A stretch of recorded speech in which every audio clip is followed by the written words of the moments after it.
The first thing you need to understand about humans is this. When they slap a biohazard warning on one of their own kind, you should probably listen. But did we? Oh, absolutely not, because apparently 3 centuries of galactic diplomacy have taught us nothing about the beautiful, terrifying unpredictability of these pink, squishy death machines. My name is Rax Quen, and I am what you might call the unluckiest security chief in the Outer Rim. I oversee the Titan Gate Station, a sprawling hub where 47 different species conduct their business without trying to murder each other. Most days anyway. Today was not going to be most days. The proximity alarm shrieked through my office like a dying moon whale, and my 4-armed assistant, Nim, burst through the door with all the grace of a startled cargo hauler. "Chief Quen, sir? We have a problem." His purple skin had gone 3 shades darker, which meant either extreme fear or severe indigestion. Given what I was about to learn, I was betting on the former. "Define problem, Nim." I set down my morning stimulant and tried to look like I cared. After 15 years of station security, very little surprised me anymore. Pirates. Routine. Smugglers? Tuesday. Diplomatic incidents involving toxic gas and ritual dancing? Just another Thursday. Human transport vessel requesting docking permission, sir. What? Nim's voice trailed off as he stared at his datapad like it might bite him. But what? But the passenger manifest shows a level 5 biohazard classification for a single individual. Now that got my attention. I have seen a lot of things in my time, but level 5 bioclassifications are reserved for planet killers. Things that could wipe out entire ecosystems, just by existing. And humans, for all their violent tendencies and questionable life choices, rarely hit those numbers. Show me. Nim activated the holographic display, and there it was in glowing red letters, Passenger, Jake Morrison. Classification, Level 5 Biohazard. Authorization, Terran Military Command. Status, cleared for travel. I stared at the display for a long moment, my 3 hearts doing something that felt distinctly unhealthy. Run that by me again. They labeled him a walking plague, and then they put him on a transport. Appears so, sir. And he is requesting permission to dock at my station. Yes, sir. And you brought this to me because Nim's skin went from dark purple to nearly black. Because the Terran ambassador insists we grant the request. Says it is a matter of diplomatic immunity and interspecies cooperation. I felt that familiar sensation that every security chief knows well. The feeling that your nice, quiet day is about to become a screaming nightmare filled with paperwork and probable casualties. Get me Ambassador Torres on the comm. Now. While Neem frantically worked his console, I pulled up everything I could find on this Jake Morrison. The file was disappointingly thin. Human, male, 32 standard years old. Former military, discharged under circumstances labeled as classified. No criminal record. No outstanding warrants, no obvious reason why he should be considered a threat to planetary ecosystems. The command crackled to life, and Ambassador Torres's weathered face appeared on my screen. Elena Torres was one of the few humans I actually respected. She had been dealing with alien politics for 2 decades and had never once tried to feed me obvious lies. This was about to change. Ambassador, I began. Would you care to explain why you are asking me to allow a level 5 biohazard onto my station? Torres smiled, and I immediately knew I was in trouble. When humans smile like that, someone is about to have a very bad day. Chief Quen, I assure you that Mr. Morrison poses no threat to your station or its inhabitants. Then why is he classified as a level 5 biohazard? That classification is complicated. Uncomplicated. The ambassador paused, and I could see her choosing her words carefully. Jake Morrison was involved in an incident during the Kepler Colonial War. He was exposed to a synthetic biological agent that has become permanently integrated into his biological systems. So he is infected with something. Not infected. Enhanced. Enhanced how? I am afraid the specifics are classified. Ambassador, I need more than that. I have 47 species on this station, including several that are particularly vulnerable to biological contaminants. I cannot just take your word that he is safe. Torres leaned forward, and her expression grew serious. Chief Quen, what I can tell you is this. Jake Morrison has been extensively tested and monitored for the past 5 years. He has traveled to dozens of worlds and stations without incident. The biohazard classification exists as a precaution, nothing more. A precaution against what? Against people not understanding what he has become. And there it was. The classic human non-answer that somehow managed to be both completely honest and utterly useless. Ambassador, with all due respect, that explains absolutely nothing. I know, I am sorry, but I simply cannot provide more details. What I can tell you is that Jake Morrison is traveling to the Centauri Diplomatic Conference, and this station is the only viable stopover point for refueling and reprovisioning. Denying him passage would be considered an act of diplomatic hostility by the Terran government. I sat back in my chair and contemplated the wonderful irony of my situation. I could either allow a potential biological weapon onto my station, or I could trigger a diplomatic incident that might result in trade sanctions, travel restrictions, and possibly armed conflict. Just another delightful day in galactic politics. How long does he need to be on the station? 12 hours maximum. His transport needs to refuel and undergo routine maintenance. And he has to leave the ship? He has requested permission to visit the commercial sector. Apparently, he has heard about the restaurants. Of course he had. Humans and their obsession with food. I swear they would risk interstellar war for a decent meal. Fine, but I want him monitored at all times, and I want a full medical team standing by. Agreed. And Chief Quain? Thank you. I know this is not easy. The connection ended, and I sat staring at the blank screen, wondering if I had just made the biggest mistake of my career. Probably. But then again, dealing with humans was one long series of calculated risks and desperate prayers to whatever deities might be listening. NIM, grant docking permission to the human transport. Bay 17. And activate Protocol 7. Protocol 7, sir. NIM's voice climbed several octaves. Protocol 7 was reserved for situations involving potential weapons of mass destruction. You heard me. And get me a full security detail. Armed, but not obviously so. I want them positioned throughout the commercial sector, ready to respond if things go sideways. How sideways are we expecting, sir? With humans? Always assume the worst-case scenario and then multiply by 3.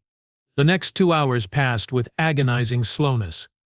I watched the human transport dock with Bay 17, observed the routine decontamination procedures, and tried not to think about all the ways this could go horribly wrong. My security team reported in from their positions, and everything seemed normal, almost suspiciously normal. Then Jake Morrison stepped off his transport, and I finally understood why the humans had labeled him a biohazard. He looked completely ordinary. Medium height, brown hair, unremarkable features. Nothing about him suggested that he was anything other than another human traveler, but there was something in the way he moved, something predatory and controlled that set every alarm bell in my head ringing like a festival celebration. Sir, NIM's voice was barely a whisper. Are you seeing this? I was indeed seeing it. On the security monitor, Jake Morrison was walking through the docking bay, and every other being in the area was unconsciously moving away from him. Not running, not panicking, just stepping aside, as if some primitive part of their brains was screaming at them to avoid this particular human. What exactly are the readings showing? Nem consulted his instruments with trembling hands.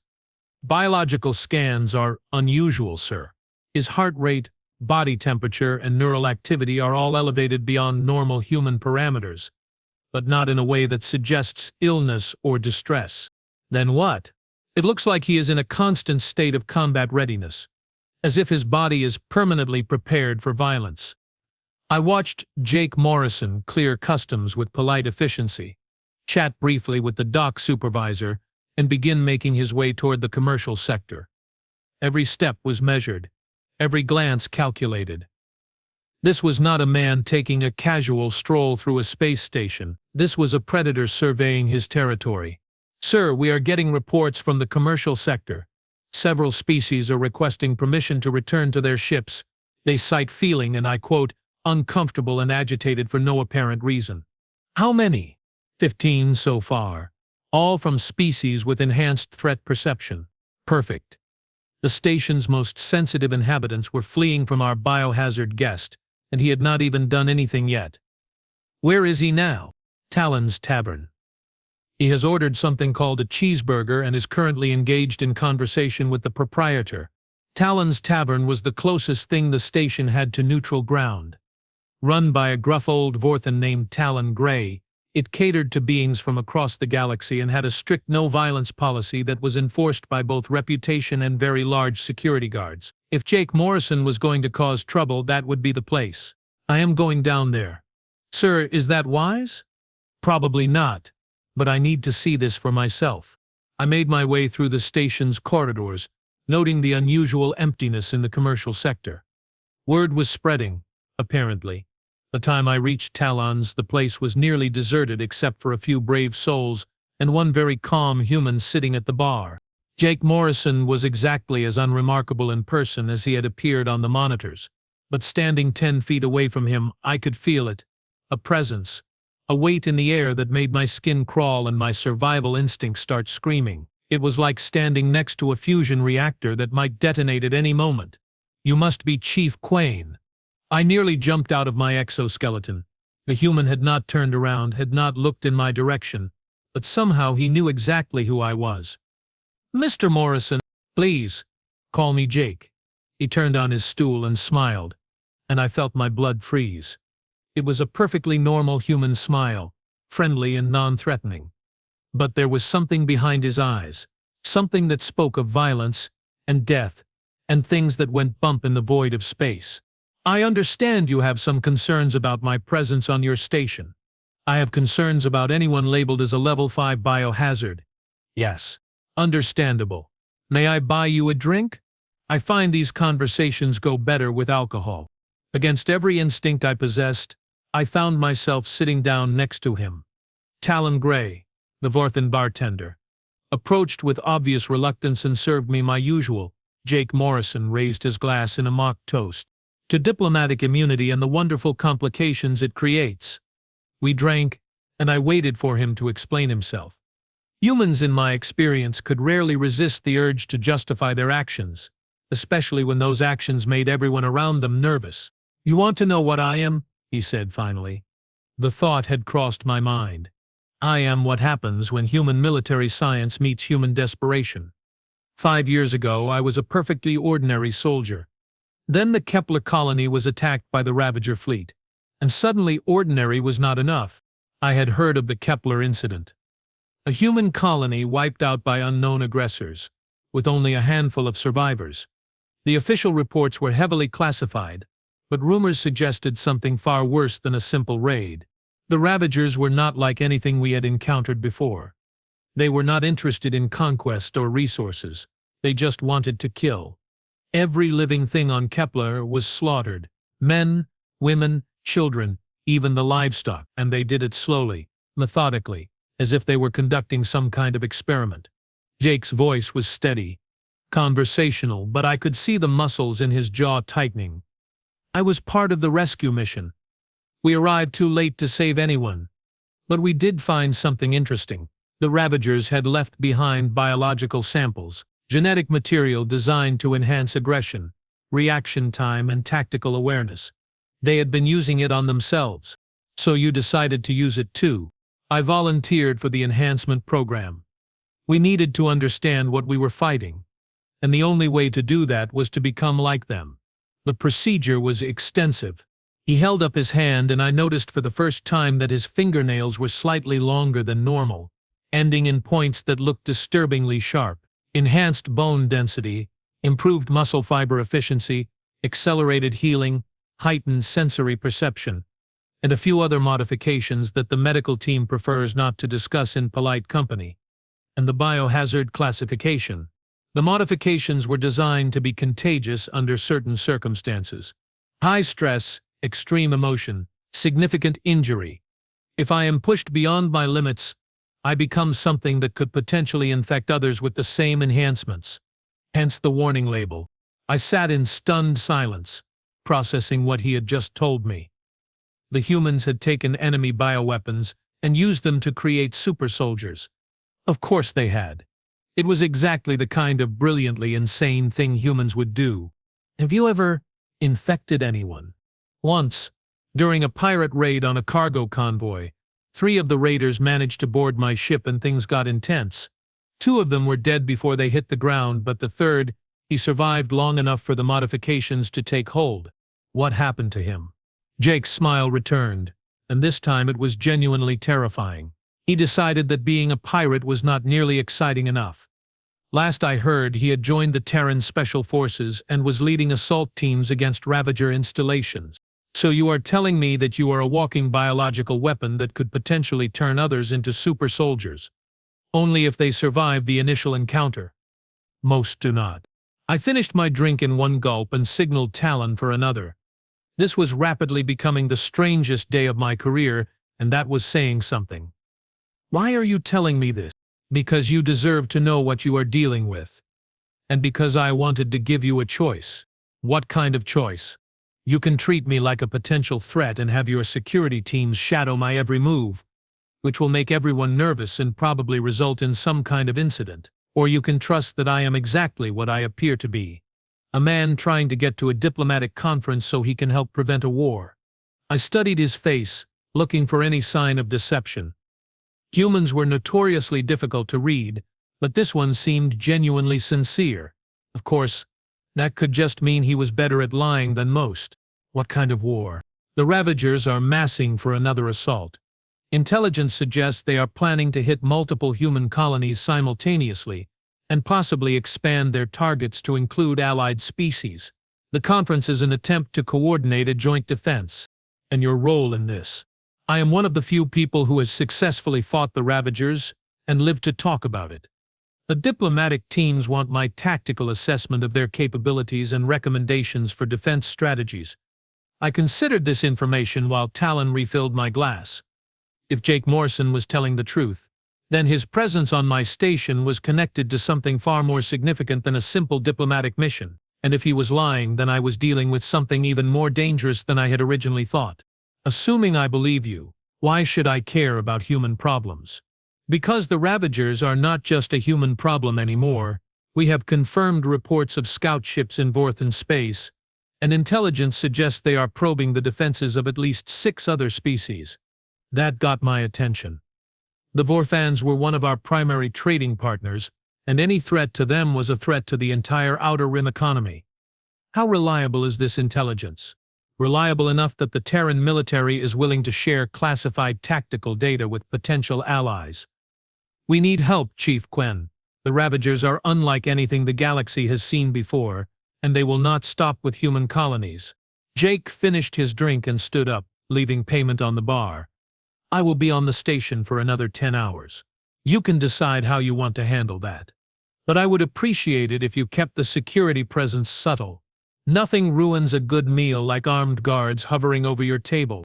He walked away with that same predatory grace, leaving me alone with my thoughts and a rapidly growing headache. I sat at the bar for another 20 minutes, trying to decide if I had just been manipulated by a master tactician, or if I had actually been given a glimpse of something genuinely terrifying heading our way. My comm unit chirped, and Nim's voice filled the air. Chief Quen, we are receiving a priority transmission from the Vorthon Defense Authority. They are requesting immediate consultation regarding, and I quote, unusual vessel signatures detected in the outer system. I closed my eyes and counted to 10 in 3 different languages. When that did not help, I tried counting to 20. Patch me through to the Vorthon Defense Authority. And Nim, yes, sir. Cancel Protocol 7. But keep the security teams in position. Something tells me this is going to be a very long day. As I made my way back to my office, I could not shake the feeling that I had just witnessed something significant. Not just the revelation about Jake Morrison and his modifications, but something larger.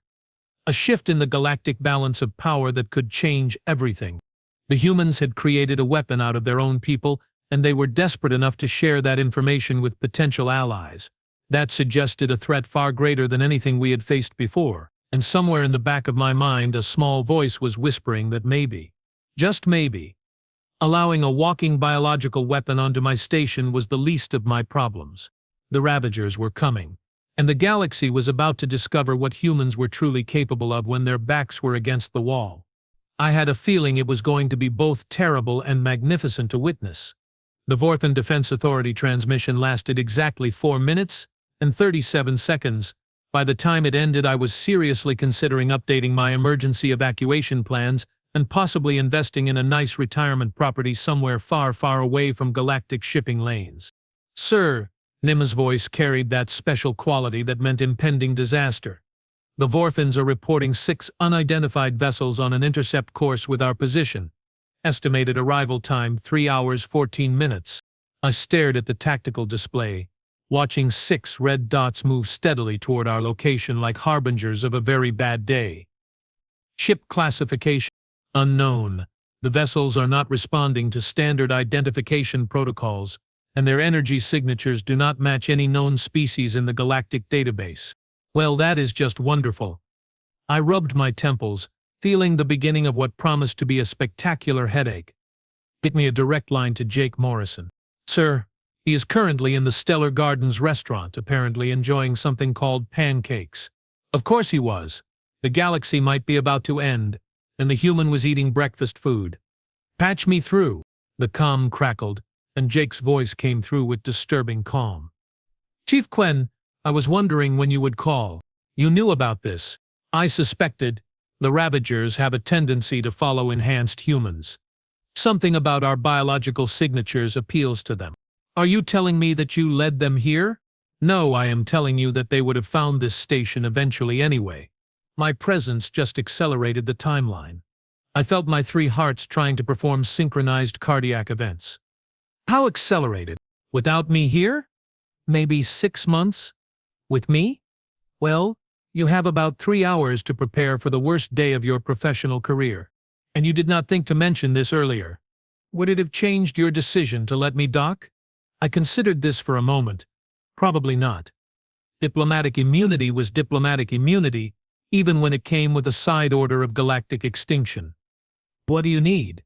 "Access to your armory, permission to modify your defensive systems, and about 40 volunteers who are not afraid to die horribly.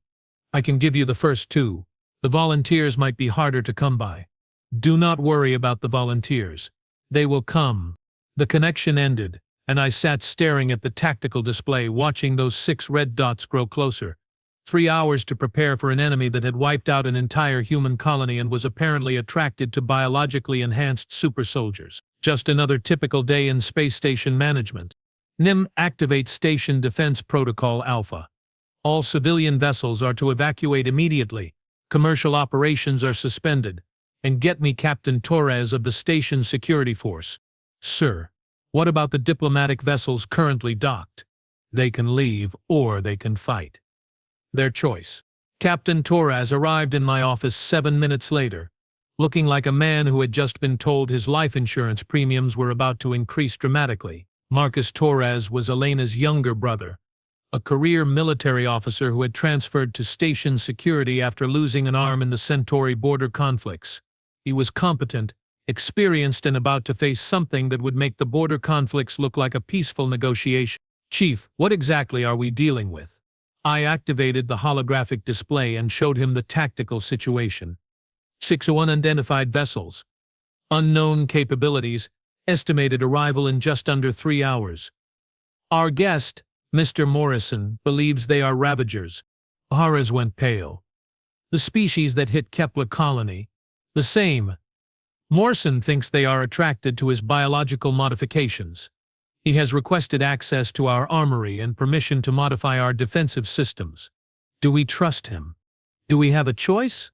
Torres studied the display, his face grim. "What kind of modifications is he talking about?" Before I could answer, every alarm on the station began screaming at once. Nim frantically worked his console, his skin cycling through several alarming colors. "Sir, we are receiving a transmission from the approaching vessels." "Put it through." The main screen flickered, and we found ourselves looking at something that defied comfortable description. The being on the screen was vaguely humanoid, but wrong in ways that made my brain hurt to process. Its skin was the color of dried blood, marked with scars that formed intricate patterns across its face and neck. Its eyes were too large, too dark, and held an intelligence that was both ancient and utterly alien. When it spoke, its voice carried harmonics that made my teeth ache. Greetings, inhabitants of the Metal Reef. We are the harvesters of the final song. We come seeking the changed one who carries our gift. Surrender the enhanced and your deaths will be swift. The transmission ended, leaving us in stunned silence. Torres was the first to recover his voice. Well, that was cheerfully ominous. Nim, where is Morrison now? Sir, he is in Armory Section 7.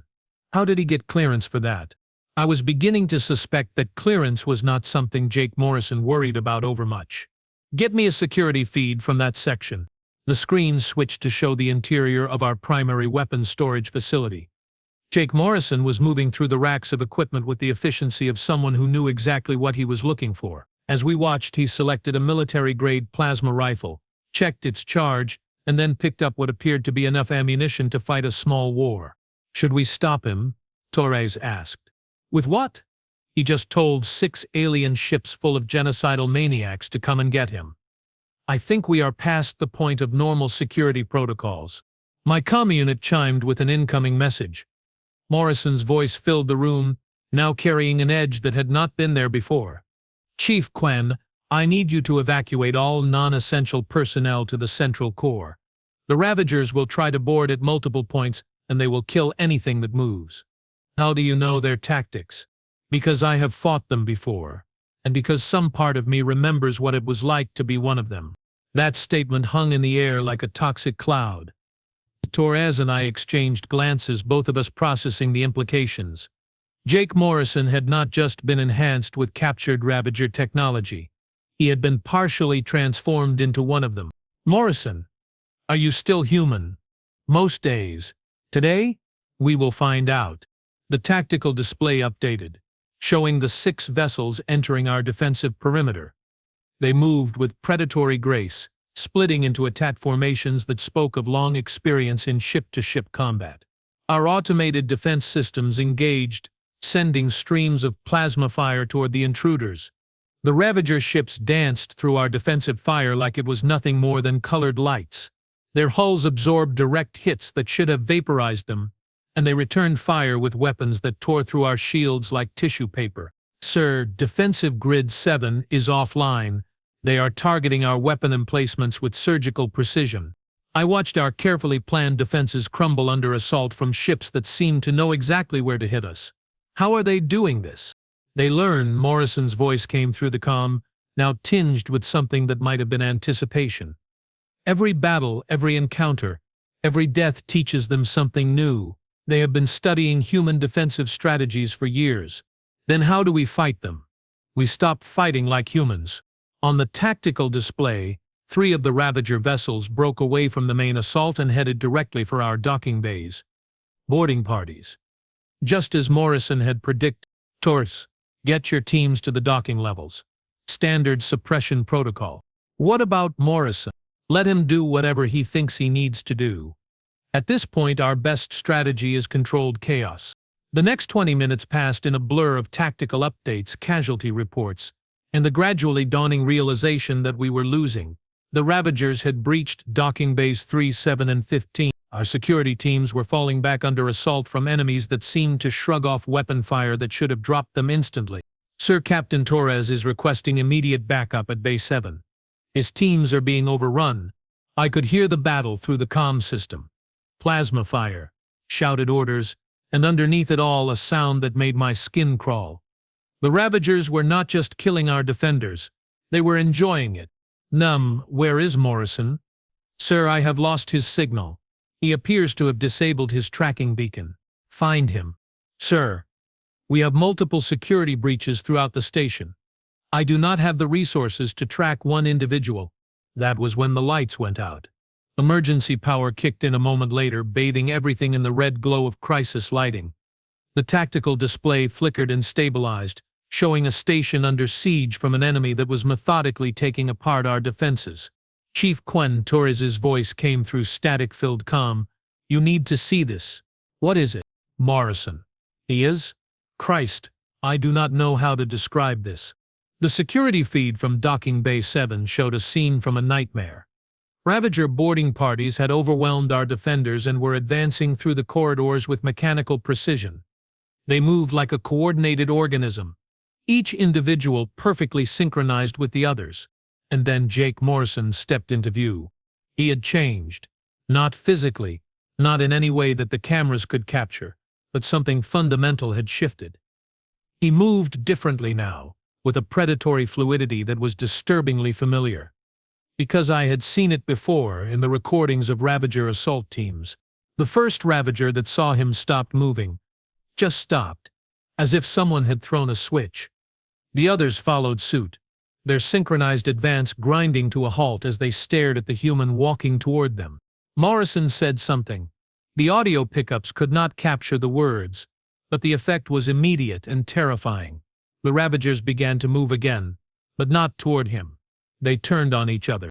"What the hell is he doing?" Torres whispered. I watched in fascination and horror as the Ravager boarding party tore itself apart. These were creatures that had slaughtered an entire human colony, beings that had shrugged off our best weapons, and they were killing each other with savage efficiency. When the last Ravager fell, Morrison picked up one of their weapons and examined it with professional interest. Then he looked directly at the security camera and smiled. It was not a human expression. "Chief Quinn, this is Morrison. Bay 7 is secure. Moving to Bay 3. Morrison, what did you do to them?" I reminded them what they used to be before the collective took them. The transmission cut off, leaving us in stunned silence. On the tactical display, the situation at Bay 3 was deteriorating rapidly. Our security teams were pinned down by superior firepower and would be overrun within minutes. "Sir, should we redirect our remaining forces to support Bay 3? I thought about Morrison's words. What they used to be before the collective took them. The implications were staggering. The Ravagers were not a naturally evolved species. They were something else, something that had been converted or corrupted by an external force. No. Let Morrison handle it. Focus our remaining teams on Bay 15. Sir, that is highly irregular. Nim. Everything about this situation is highly irregular. Morrison has just shown us that the Ravagers can be turned against each other. I want to see if he can do it again." The answer came 15 minutes later. The security feeds from Bay 3 showed another scene of coordinated self-destruction as the Ravager boarding party turned on itself with mechanical precision. Morrison walked through the carnage like a man taking a casual stroll, occasionally stopping to examine fallen enemies or collect their weapons. "Chief Quinn, this is Captain Torres. Whatever Morrison is doing, it is working. Bay 15 is reporting that the Ravager advance has stalled. They seem to be fighting among themselves." I leaned back in my chair and tried to process what I was witnessing. Jake Morrison had not just been enhanced with Ravager biotechnology. He had been given some kind of command authority over them. The humans had not just captured enemy weapons. They had captured enemy command codes. "Sir, the Ravager ships are breaking off their attack. They appear to be withdrawing." "Withdrawing? Why would they withdraw when they have us outgunned?" The answer came in the form of another transmission from the Ravager fleet. The same blood-colored being appeared on our screen, but now its expression was different. Where before there had been predatory confidence, now there was something that might have been concern. "Enhanced One, we acknowledge your authority. The harvest is postponed. But the collective remembers, and the collective learns. We will return with new configuration." The transmission ended, and the 6 Ravager vessels began moving away from the station. Within an hour they had jumped to hyperspace, leaving us alone with our damage reports and a growing understanding of what Jake Morrison really was. I found him 2 hours later in the medical bay, being treated for injuries that should have been fatal. Plasma burns covered his arms and torso, but even as I watched, the wounds were healing with visible speed. "Feeling better?" I asked. "I have felt worse. The modifications include accelerated healing among other things. Other things like command authority over Ravager ground forces." Jake smiled, and this time it was purely human. "The Ravagers are not what they appear to be. They were once a peaceful species called the Cathani. The collective found them about 2 centuries ago and converted them into harvesting tools." "Converted? How?" "Biological modification. psychological conditioning, memory suppression. The same techniques they tried to use on Kepler colony before we stopped them. And the enhancement process gave you access to their command protocols. Something like that. The collective uses biological markers to maintain control over their converted species. The enhancement process included those markers, which gives me a form of command authority. I sat down heavily in the nearest chair. How many other enhanced humans are there? Classified. But enough to make a difference when the collective comes in force. When, not if. Chief Quinn, what you saw today was a scouting mission. The collective is testing our defenses, learning our capabilities, preparing for a full-scale assault. They will be back, and next time they will bring conversion ships. Conversion ships. Ships designed to turn entire populations into Ravager-class soldiers. The collective does not just want to destroy us. They want to add us to their force. I stared at him for a long moment, processing the full scope of what he was telling me. The Ravagers were not just an enemy fleet. They were the advance guard of something far worse, something that turned entire species into weapons. What do you need from us? Help. The diplomatic conference is not just about coordinating defenses. It is about sharing the enhancement technology with allied species. We need to level the playing field before the collective arrives in force. And you think other species will agree to biological modification? I think they will when they understand the alternative. The collective does not take prisoners, Chief Quinn. They take raw material. Jake stood up, testing his newly healed injuries. I need to get to the conference. Every day we delay gives the collective more time to prepare. Your transport was damaged in the attack. Then I will need another one. I considered the request, providing transportation to a biologically enhanced super soldier who had just demonstrated the ability to control enemy forces was probably against several dozen regulations. On the other hand, those same regulations had been written before anyone knew about the collective. I can arrange something, but I want regular updates on the conference proceedings. Agreed. And Chief Quinn, thank you. I know this was not easy. As Jake Morrison left the medical bay, I found myself wondering if I had just helped save the galaxy or doomed it to a war unlike anything we had ever imagined. The humans had created weapons out of their own people, turning enemy biotechnology against its creators. It was brilliant, terrifying, and absolutely typical of the species that had somehow managed to survive and thrive in a universe that seemed determined to kill them. The collective was coming, and humanity was preparing to meet them with weapons forged from their own bodies and minds. It was going to be the bloodiest conflict the galaxy had ever seen, and I had a front-row seat to watch it unfold. 3 weeks after Jake Morrison left my station aboard a hastily requisitioned diplomatic courier, I received a priority transmission that made me seriously reconsider my career choices. Again, the message was from Admiral Sarah Voss of the Terran Defense Force, and her first words were not exactly reassuring. Chief Quinn, we need to borrow your station, permanently. I stared at the transmission for a full minute before responding. Admiral, could you be more specific about what permanently means in this context? It means the Centauri Diplomatic Conference was a rousing success. 47 species have agreed to participate in the Enhanced Soldier Program. Your station has been designated as Training Facility Alpha for the new Galactic Defense Initiative. I felt my 3 hearts attempting synchronized failure again. Training facility for what exactly? For creating an army of beings like Jake Morrison.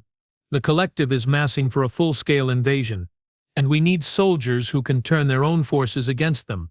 The transmission ended, leaving me staring at a construction schedule that looked like something from a fever dream. Retrofit timeline 6 months. Expected capacity 10,000 enhanced soldiers from across the galaxy. Survival rate during enhancement estimated 73%. I called to my assistant. Please update my resignation letter and maybe start looking into those retirement properties I mentioned. Sir, we are receiving multiple incoming vessels, diplomatic transports, military escorts, and, sir, there appears to be a Vorthan dreadnought requesting docking clearance. I pulled up the tactical display and immediately understood why Admiral Voss had chosen my station. We were located at the intersection of major trade routes. with defensive capabilities that had just been tested against the Ravagers. More importantly, we were far enough from populated systems that if something went catastrophically wrong with the enhancement program, the casualties would be limited to volunteers and military personnel. How comforting. The first transport arrived 6 hours later carrying Jake Morrison and a medical team that made our station's facilities look like a field hospital. Lisa Anderson, the lead researcher, was a small woman with the kind of intense focus that suggested she had seen things that would make normal people curl up in a corner and whimper. Chief Quinn, thank you for accommodating our needs. I understand this arrangement was not exactly voluntary. Doctor, nothing about this situation has been voluntary. But I am curious about one thing. How exactly do you plan to enhance 47 different species with biotechnology designed for humans? Carefully, and with a lot of trial and error. That was not as reassuring as she probably intended. The first volunteers arrived 2 days later, 50 beings from 12 different species, all of them military personnel who had volunteered for what the official reports euphemistically called advanced combat modification. What they actually meant was biological transformation that might kill you horribly, but will definitely make you terrifying if you survive. I watched the initial briefings from my office, noting the expressions on the volunteers' faces as Dr. Anderson explained the process. Jake Morrison stood beside her, serving as a living example of what they could become. The volunteers looked at him with a mixture of awe and barely concealed terror. The enhancement process involves 3 stages. Dr. Anderson explained to the assembled group. First, we introduce the collective biological markers into your system. This will be extremely painful and potentially fatal. A Vorthan officer raised one of his 4 arms. What is the survival rate for Stage 1? 87%. Stage 2 involves psychological conditioning to resist collective control protocols while maintaining command authority over converted forces. Survival rate drops to 79%. And Stage 3? This from a Krillian engineer whose species was known for their logical approach to risk assessment. Stage 3 is combat integration. We expose you to captured Ravager forces under controlled conditions to test your command capabilities. Survival rate, 73% overall. The room fell silent as the volunteers processed this information. I found myself oddly impressed. Most species would have walked away at this point. But these beings had seen the reports from my station, had read the tactical assessments of what the collective was capable of, and they were still here. Are there any questions? Dr. Anderson asked. A young human soldier raised her hand. Will we still be ourselves afterward? It was Jake Morrison who answered. Yes and no. The modifications change you in ways that are difficult to explain. You will retain your memories, your personality, your core identity, but you will also gain instincts and capabilities that were never part of your original species. Some days you will feel more like what you have become than what you were born as. Is it worth it? The soldier asked. Jake was quiet for a long moment. Ask me that question after you've turned a Ravager assault force against itself and watched them tear each other apart to protect people they were sent to kill. Ask me after you've saved lives that would have been lost without your intervention. The first enhancement procedures began the following morning. I had requested permission to observe, partly out of scientific curiosity and partly because I felt responsible for everyone on my station, including the volunteers who might not survive the day. The medical bay had been transformed into something that looked like a cross between a surgical suite and a torture chamber. The volunteer, a Vorthan captain named Kex Thorne, was sedated and connected to more monitoring equipment than I had ever seen in one place. Beginning Stage 1 enhancement, Dr. Anderson announced. Introducing collective biological markers. What followed was 3 hours of the most disturbing medical procedure I had ever witnessed. Thorne's body convulsed, his vital signs spiked and crashed, and at one point the monitors flatlined for nearly 30 seconds before his enhanced physiology kicked in and brought him back from clinical death. When it was over, Captain Thorne opened his eyes and looked directly at me. There was something different in his gaze, something predatory and alien that had not been there before. How do you feel? Dr. Anderson asked. Different. Wrong. Like something is moving under my skin. Thorne flexed his hands, and I noticed that his fingernails had grown longer and sharper. But also, powerful. I can feel things I could not feel before. What kind of things? The other volunteers. I can sense their biological signatures, their emotional states, and there is something else, something distant but getting closer. Jake Morrison stepped forward, his expression suddenly alert. How distant? Maybe a day? Maybe less. Something large and angry, moving toward us through hyperspace. The alarm klaxons began sounding before anyone could respond. Nim's voice filled the medical bay, carrying that special note of panic that meant our day was about to become significantly worse. Chief Quang, priority alert. We are detecting massive hyperspace signatures approaching our position. Estimated arrival time 18 hours. I rushed back to my office, leaving the medical team to deal with their newly enhanced volunteer. The tactical display showed a sight that made my blood run cold. 37 hyperspace signatures, all moving toward our position with the inexorable precision of a collective assault fleet. Sir, we are receiving transmissions from the approaching fleet. Put it through. The main screen flickered, and I found myself looking at something that defied description. If the Ravager commander had been disturbing, this was pure nightmare fuel. The being on the screen was tall, angular, and appeared to be composed of equal parts biological tissue and mechanical components. When it spoke, its voice carried harmonics that made my office furniture vibrate. Inhabitants of the metal reef, you have harbored the enhanced and permitted the spreading of corruption among the lesser species. This transgression cannot be tolerated. Surrender the enhanced and submit to conversion or be destroyed. The transmission ended, leaving us in silence. I stared at the tactical display, watching those 37 signatures grow closer, and realized that everything we had done to prepare for this moment was probably inadequate. Nim, get me Admiral Voss. Emergency priority. Sir, the Admiral is already on approach. Her task force will arrive in 6 hours. How many ships? 14 vessels, including 2 dreadnoughts, and a converted research station. I did the math, and did not like the answer. Even with Admiral Voss's reinforcements, we would be outnumbered more than 2 to 1 by an enemy that had already proven capable of defeating conventional forces. Where is Morrison? Sir, he is in Medical Bay 7 with the Enhancement volunteers. I found Jake Morrison standing in the middle of a room full of beings who were no longer entirely what they had been when they woke up that morning. 12 successful enhancements, 3 fatalities, and 35 volunteers still awaiting their turn. The enhanced volunteers moved differently now, with the same predatory grace that marked Morrison himself. How many can fight? I asked, without preamble. All of them. The question is whether they can coordinate with each other. Enhanced individuals have a tendency to operate independently. We have 37 collective ships incoming. I need every advantage we can get.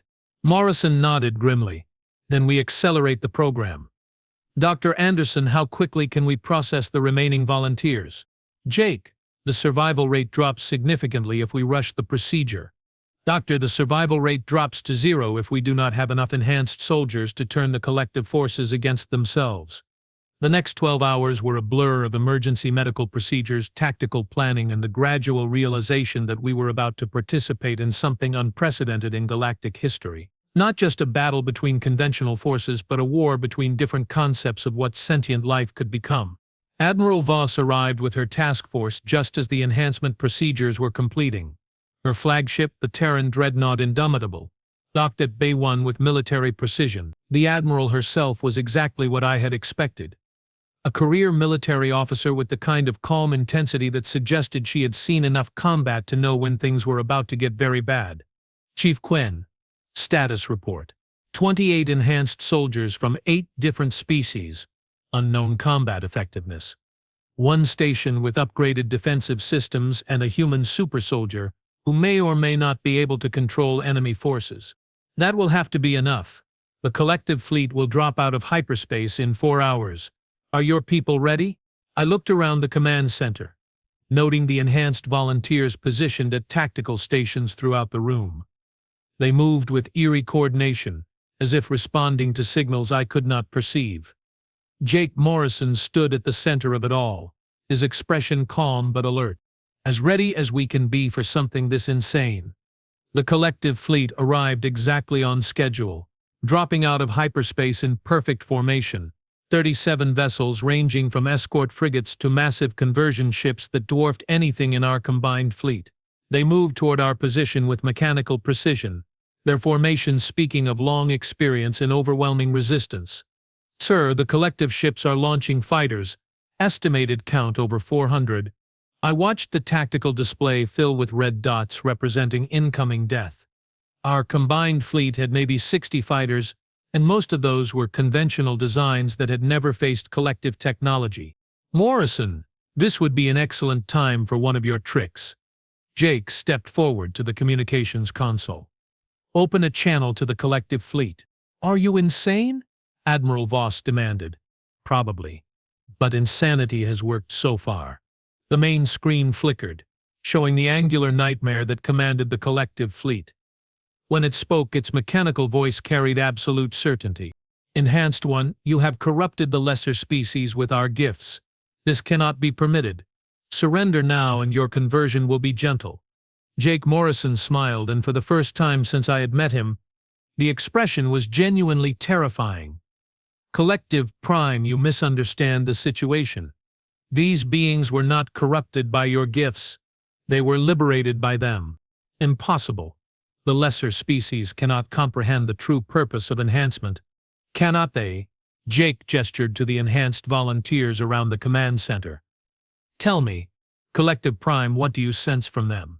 The mechanical being on the screen paused, and I could see its expression shift as it processed whatever information its sensors were providing. This is not possible. They maintain individual consciousness while bearing our markers. The psychological conditioning has failed. The psychological conditioning was never applied. These beings chose enhancement freely, and they retain command of themselves and authority over your converted forces. Heresy. Evolution. The transmission cut off, and the collective fleet began its attack run. Streams of energy fire lanced across space, targeting our defensive positions with surgical precision.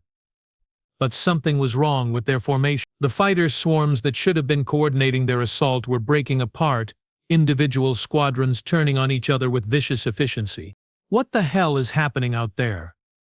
Admiral Voss demanded. Jake Morrison was standing at the tactical console, his hands moving across the controls with impossible speed. Around him, the enhanced volunteers were doing the same, their movements synchronized as if they were all part of the same organism. We are taking control of their converted forces, Morrison explained without looking up. Every Ravager, every converted species, every biological weapon they have created. They are all responding to our command authority now. On the tactical display, I watched as the collective's overwhelming numerical advantage evaporated. Their own fighters were attacking their capital ships, their boarding parties were turning on their crews, and their conversion ships were tearing themselves apart from the inside. Sir, collective vessels are requesting immediate ceasefire. The angular nightmare reappeared on our screen, but now its expression was different. Where before there had been mechanical certainty, now there was something that might have been fear. Enhanced Ones. We propose negotiation. Cease your commands to our forces, and we will withdraw from this sector. It was Admiral Voss who answered. Negative. You came here to convert or destroy us. Now you get to experience what that feels like. The battle lasted 6 more hours. When it ended, 31 collective vessels had been destroyed or captured, with the remaining 6 fleeing into hyperspace. Our casualties were remarkably light, 12 ships damaged, 43 personnel wounded, and not a single enhanced soldier lost. In the aftermath, as we surveyed the wreckage of what had been the most powerful collective fleet ever assembled, I found myself sitting in my office with Jake Morrison and Admiral Voss, trying to process what we had just witnessed. So, that is it? I asked. The collective threat is over? This fleet is finished, Morrison replied. But the collective is vast, and they learn from every encounter. They will adapt, develop new strategies, create new conversion techniques, and we will be ready for them, Admiral Voss added. The enhancement program is expanding to every allied world. Within 2 years we will have enhanced forces in every major system. I considered this information while pouring myself a drink that was probably against regulations but absolutely necessary under the circumstances. What about the enhanced soldiers? What happens to them when the war is over? Morrison was quiet for a long moment. That is a question for philosophers and politicians. All I know is that they chose this transformation to protect something they valued. Whether they can find peace afterward, we will discover together. As I write this report, 6 months have passed since the Battle of Titan Gate Station. The Galactic Defense Initiative has produced over 3,000 enhanced soldiers from 26 different species. The collective has attempted 7 more major offensives, and each one has been turned back by their own converted forces. Jake Morrison has become something of a legend. The human who taught the galaxy how to fight monsters by becoming something monstrous in return.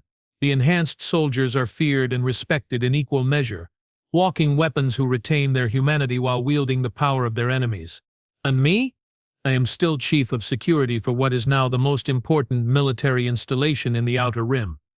My station has become the symbol of something new in galactic politics. The willingness to sacrifice individual identity for collective survival. The humans started this transformation by turning enemy weapons against their creators. Now they have given that power to anyone brave enough to accept it. The galaxy will never be the same. Whether that is a good thing or a terrifying development remains to be seen. But I can tell you this. When the next existential threat emerges from the darkness between stars, we will be ready for it. And we will meet it with weapons forged from the very essence of what makes us who we are. The age of enhanced warfare has begun, and humanity has shown us the way forward. Into the darkness, into the unknown, and into a future where the line between protector and monster grows thinner with each passing day. They labeled Jake Morrison a biohazard, and they were absolutely right. He was contagious in the best possible way, spreading the power to fight back against impossible odds. Sometimes the most dangerous thing you can do is give someone hope.